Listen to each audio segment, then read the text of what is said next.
산티아고에서의 새로운 하루가 어김없이 찾아와 주었습니다. 오늘은 또 어떤 모험이 기다리고 있을지 기대와 설레임으로 시작하는 하루는 우선 아침밥부터 먹기로 합니다. 오늘은 드디어 칠레를 떠나 아르헨티나로 가는 날이지만 다행히 12시 비행기라 시간 여유가 있어 아침 식사하고 공항으로 출발하기로 합니다. 나름 간만에 느긋하게 아침밥 먹는데 역시 호텔에서 즐기는 아침 식사는 좋네요. 식사 후 짐 챙겨서 어제 미리 예약해둔 트랜스빕을 타고 바로 공항으로 이동합니다.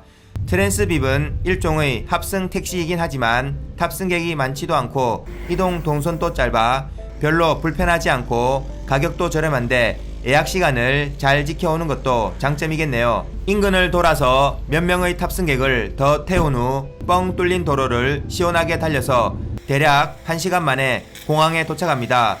안토파가스타를 갈 때는 칠레 국내 이동이라 국내선 공항으로 가서 공항 규모도 작고 출국 수속도 필요 없어서 나름 편했는데 이제는 출국이라 국제선 터미널로 와서 공항 규모도 크고 출국 수속도 밟아야 합니다. 공항 여기저기를 어슬렁거리면서 항공사 발권대와 출국장을 찾아봅니다.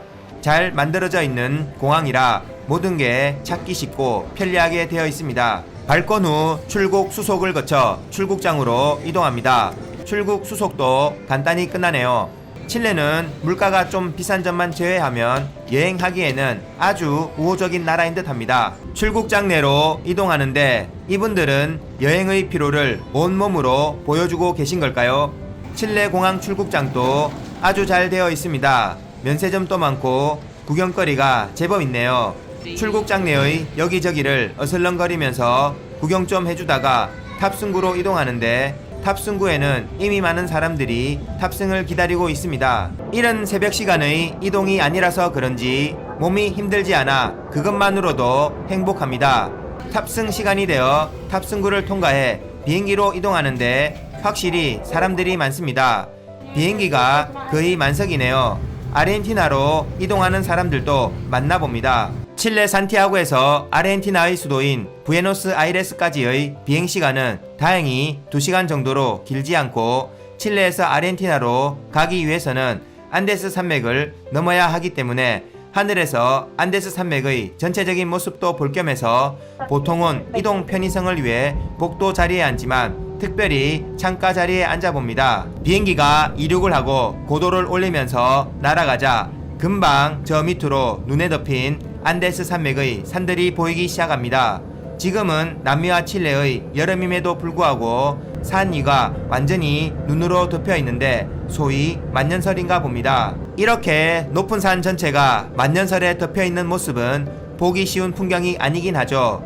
저 멀리 보이는 산은 유난히 높이 솟아 있는데 혹시 남미 안데스 최고봉이라는 아콩카가 산일지도 모르겠네요. 카메라를 당겨서 봐도 산이 유난히 크기도 합니다. 눈으로 덮인 지역의 범위가 상당한 느낌인데 확실히 안데스 산맥이 크긴 한가 봅니다.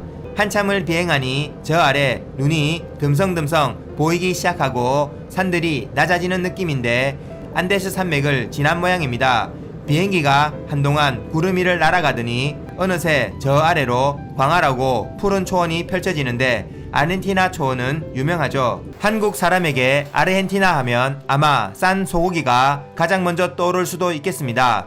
아르헨티나는 실제 세계에서 8번째로 큰 국토 면적을 가진 아주 큰 나라이고 비옥하고 더 넓은 평야가 펼쳐진 중동부 팜파스 지방을 중심으로 농업과 목축업이 발달하여 이들 생산물들이 수출의 대부분을 차지할 정도로 생산량이 많다고 합니다. 창 밖으로 지평선 저 끝까지 산 하나 없이 광활하고 푸른 평야가 펼쳐져서 정말 축복받은 땅이라고 생각하는 즈음에서 비행기가 고도를 점점 낮추더니 어느새 공항에 착륙을 하는데 드디어 아르헨티나의 수도인 부에노스아이레스에 도착합니다. 비행기 창 밖으로 보이는 부에노스아이레스는 일단 날씨가 무척 좋습니다.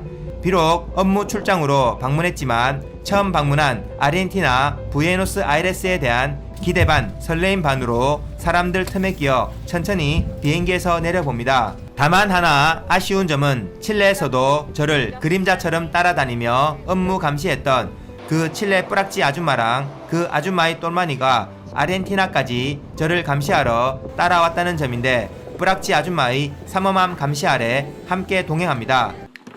아니 갑자기 찾아와가지고 또 못살게 구네. 부에노스아이레스 공항도 아주 좋네요. 넓고 편리하게 만들어져 있습니다. 무엇보다 입국 수속도 쉽고 아주 간단한 절차로 입국이 되어 무척 편리합니다.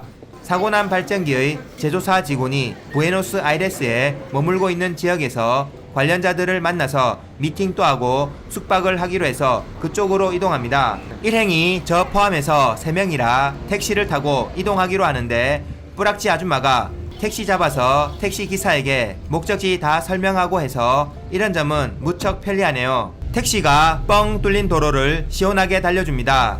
창밖으로 보이는 부에노스아이레스의 날씨가 무척 좋습니다. 파란 하늘에 한국의 여름 날씨처럼 습하고 미칠 듯이 더운 그런 날씨도 아니고 살기에 좋은 날씨입니다. 여기에 이렇게 큰 도시가 발달하게 된 이유가 있겠네요. 칠레 산티아고가 왠지 척박하고 건조하고 다소 삭막한 사막 같은 느낌이었다고 한다면 부에노스아이레스는 확실히 뭔가 더 푸르고 풍요롭고 더 밝은 느낌이 들긴 하네요. 택시가 어느새 고속도로 같은 곳을 지나 도심 내로 들어오는 느낌입니다. 확실히 산티아고랑은 또 다른 느낌입니다. 뭔가 좀 더 익숙한 듯 아주 오래된 사람 사는 동네 같은 느낌이 납니다.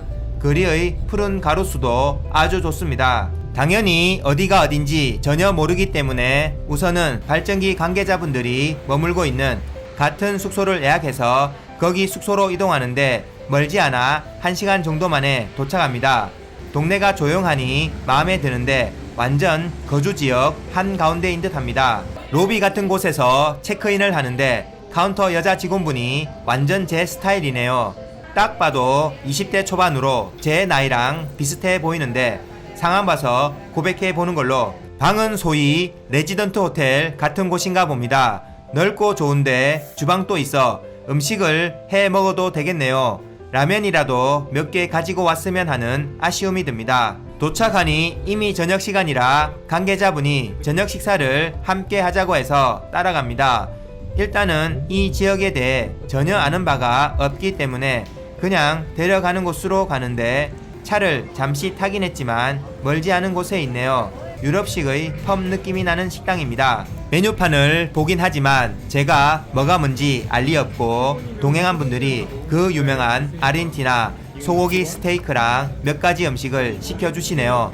빵이 버터랑 먼저 나와 먹어보니 먹을만한데 역시 아르헨티나 소고기 스테이크는 일단 두께부터 박진감 넘치네요. 쉽게 보기 힘든 두께인데 써는 맛과 씹는 맛을 동시에 느낄 수 있을 듯 합니다. 무척 기름지고 고소한 맛이긴 한데 소고기를 그닥 좋아하지는 않아서 사실 아주 큰 감동이 있고 그런 건 아니긴 합니다. 대신 저기 소고기 굽는 모습은 제법 재밌네요. 시간이 지나자 식당 안이 사람들로 가득 차고 분위기가 달아오르면서 흥겨워집니다. 아르헨티나는 스스로를 백인의 나라라고 하는 것 같은데 확실히 백인이 많긴 합니다. 식사 후 이미 늦은 시간이라 숙소로 바로 이동하고 오늘 하루는 이렇게 마무리합니다. 아르헨티나에서의 업무 등 나머지 이야기는 다음 영상에서 계속 나누도록 하겠습니다. 지금까지 시청해주신 모든 분들께 감사 말씀드리며 더 좋은 영상으로 또 뵙겠습니다. 감사합니다.